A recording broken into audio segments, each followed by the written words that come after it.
Hi everyone, hope you all are doing well. In today's video I'll be sharing with you all a simple iftar menu that I prepared over the weekend. Hope you all enjoy.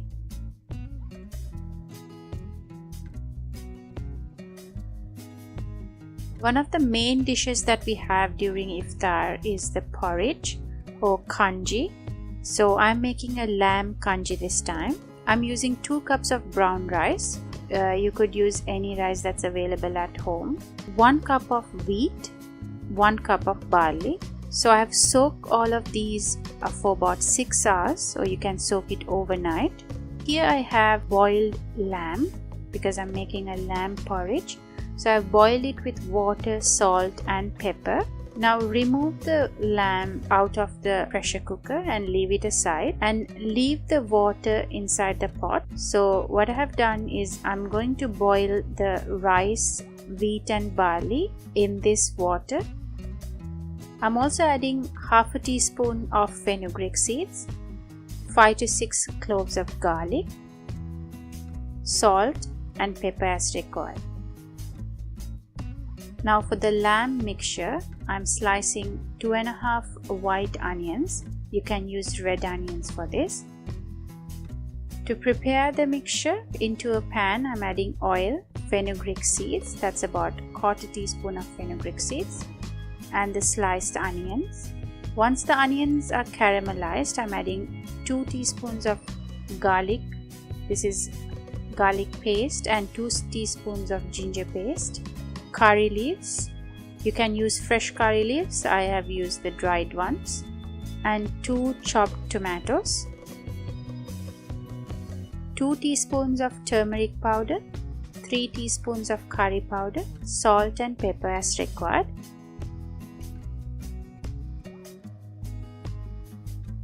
Add some water so that the mixture can cook in it. Once the onions are soft, add the lamb, give it a mix and leave it aside. Now into the blender I have added the boiled grains so that I can get a coarse paste. Adding that into the lamb mixture along with water. Now let the porridge come to a boil. When it is a bit thick, add coconut milk.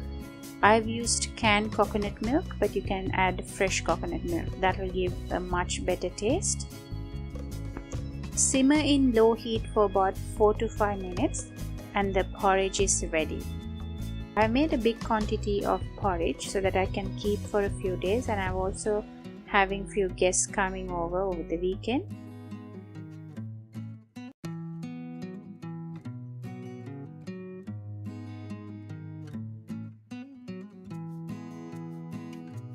So the remaining grains that I have boiled, I'm not using it, so I'm just going to store it in a box and freeze it so that I can use it the next time, which will save my time for soaking the grains and also boiling it. Now to go with the kanji or the porridge, we normally prepare something called the mint sambal or chutney. For that, into the food processor I have added mint leaves, 1 onion roughly chopped, curry leaves. I had few fresh curry leaves which I'm adding into this, but you can add more so that the flavor will increase. It's mainly prepared with lots of curry leaves and mint, few cloves of garlic roughly chopped, about 1.5 inch of ginger, salt, pepper, cumin seeds and 2 green chilies. Now blitz them all together so that it turns into a fine paste. Once you get the sambal into this consistency, a very fine paste, at the end I have also squeezed juice of 1 lemon. Give it a mix and then I'm storing this in a glass jar and refrigerate it. This complements very well with the porridge. All you have to do is add 1 spoon of this chutney or sambal onto your porridge and enjoy it.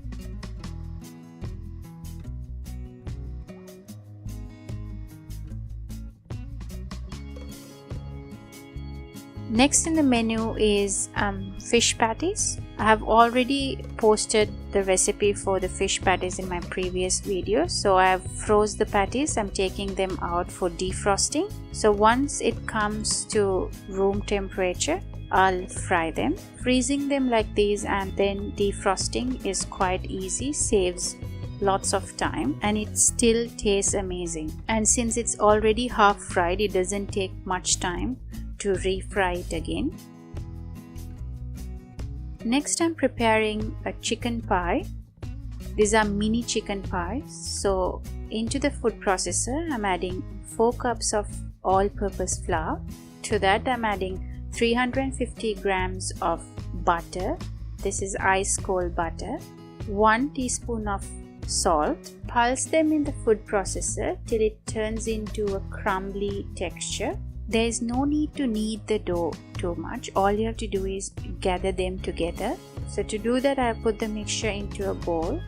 I'm adding 4 tablespoons of ice cold water and just bringing the whole mixture together. Wrap it tightly in a cling film and leave it to rest in the fridge. Now for the chicken and mushroom mixture for the pie, I'm chopping 2 onions. This is white onions, finely chopped. 1 stick of celery chopped. 2 medium-sized carrots chopped. And 2 medium-sized potatoes chopped. Now into a pan, I'm adding about 1 tablespoon of olive oil. To that, the chopped onions, carrots, celery and potatoes. Give them all a mix. Add salt and pepper as needed. Now add water and also 2 tablespoons of all-purpose flour. You can also add corn flour. Give it a nice mix so that there's no clumps forming. Now to this I'm adding half a chicken cube. This is optional, so you can skip this step. Adding sliced mushrooms. Adding more water. Close and bring the vegetables into a boil. When the vegetables are half cooked, I'm adding the chicken pieces into this. Here I'm using boneless chicken breast. Cover and cook for another 4 minutes. Now add milk. At this stage you can also add corn flour to thicken the mixture, but I'm not adding it since I'm using fresh cream. Now when I know the mixture has thickened a bit, I'm adding thick cream or fresh cream. As I said earlier, you can use corn flour instead of the cream. The chicken and mushroom mixture is ready. It's very easy to prepare these mini chicken pies. All I've done is lining the muffin tray with the dough, filling it up with the chicken and mushroom filling and using a small circle covering the pies on top. I'm making a small slit on top of each pie for the steam to escape and making a design around using the fork. Now before putting it in the oven, egg wash each pie, then bake it at 180 degrees for 30 minutes or until it is nice and golden on top. Next I'm preparing the date cake. This recipe is from my mother-in-law, but I've made a small change into this. Instead of white sugar, I've added brown sugar. I'll post the original recipe in the description box below. To make the date cake, I'm using date paste. I've used 1 kilo here.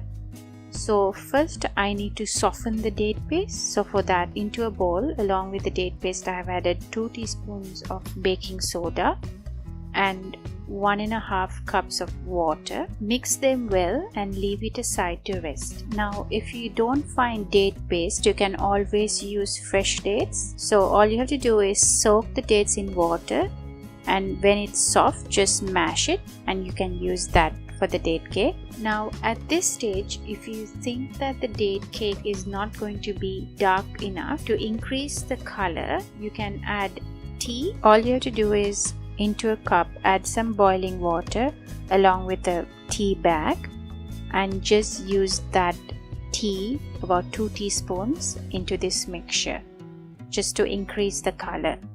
Now cover and leave it aside.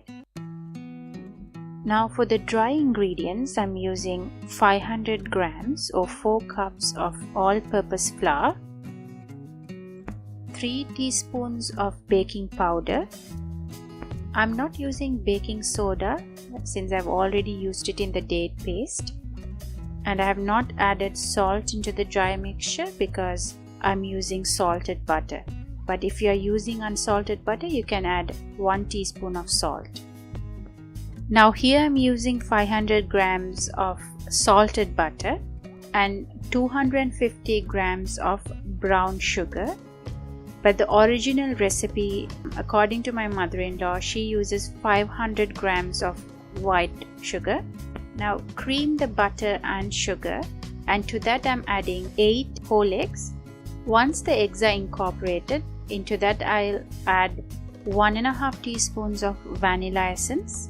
I didn't take the video of adding the date paste, so all I have done is after the eggs and the vanilla essence, I've added the date paste that I've kept aside. So I've only added 2/3 of it. The remaining I have left for later on. Now adding the dry mixture, that's flour and the baking powder, and 1.5 cups of milk. Gently fold in the mixture, line a baking tray and pour in the batter. So I'm making the cake in 2 trays, so I've divided accordingly.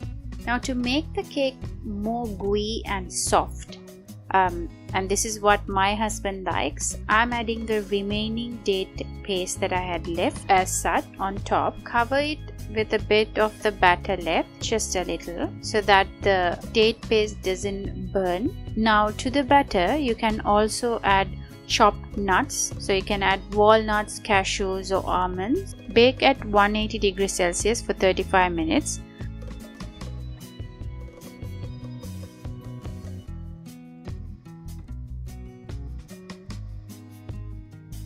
That's all for today's video. Hope you all liked it. Please don't forget to like and subscribe to my channel. Till I see you again, take care. Bye bye.